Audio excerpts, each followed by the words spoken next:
Mafia boss Pat Musitano, who struggled to push his Hamilton-based mob family to greater underworld power, was shot dead Friday after dodging death for years.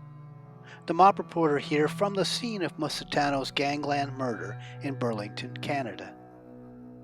He dropped dead at the scene after a gunman opened up on Pat beside his black bulletproof GMC Yukon Denali. He was not alone in the parking lot, sources tell me.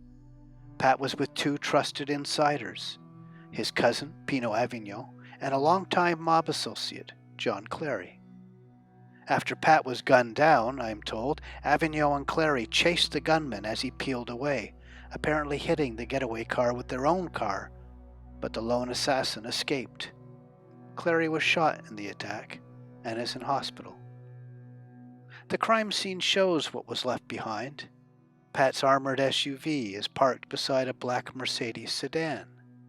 Police were examining both vehicles very carefully. At the edge of the parking lot, partly out on the street, is a Lincoln sedan. This, I'm told, was the vehicle Clary was in. It seems to have hit the getaway vehicle as it left.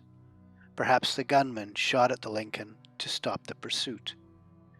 Regardless of how it went down, it is hard to be shocked that Pat was finally killed.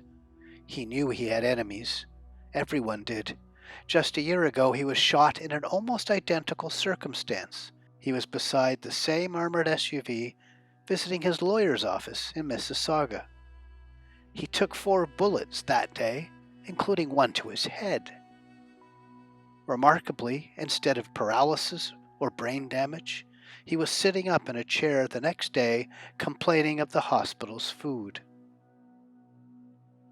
Musitano symbolized the modern mob in Hamilton because of his archetype gangster appearance, his enormous girth, his throaty voice, his gangster chic, and the mayhem that shadowed him. He was a decidedly blue-collar mobster who loved cars, hockey, hanging out in bars and restaurants, wearing dark sunglasses and dressed in suits, always custom-made because of his size, and sometimes a silk scarf draped around his neck. Musitano was born into the mafia as the eldest son of a mafia boss, and he embraced its outlaw culture until his final day.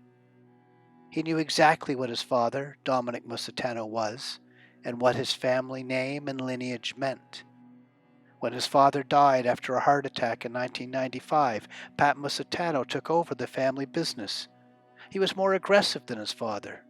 He pushed to bring his mob family to greater underworld power.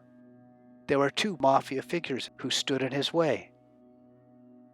Johnny Pops Papalia was shot dead in the parking lot of his vending machine business. 2 months later, Carmen Barillero, Niagara's crime boss, was shot dead in his home. The trigger man for both hits said Pat ordered the killings.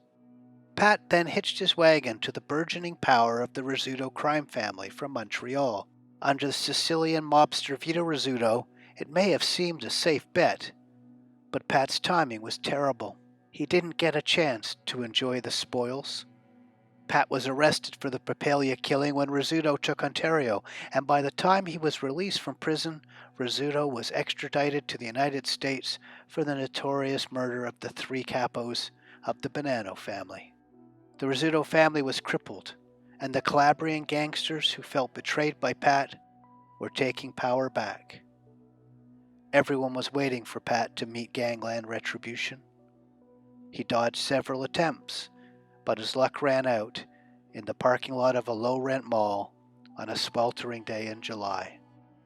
He lived his life like a gangster, and he died like a gangster. Thank you for watching. Excuse me. Yes, sir. Can you move away, please?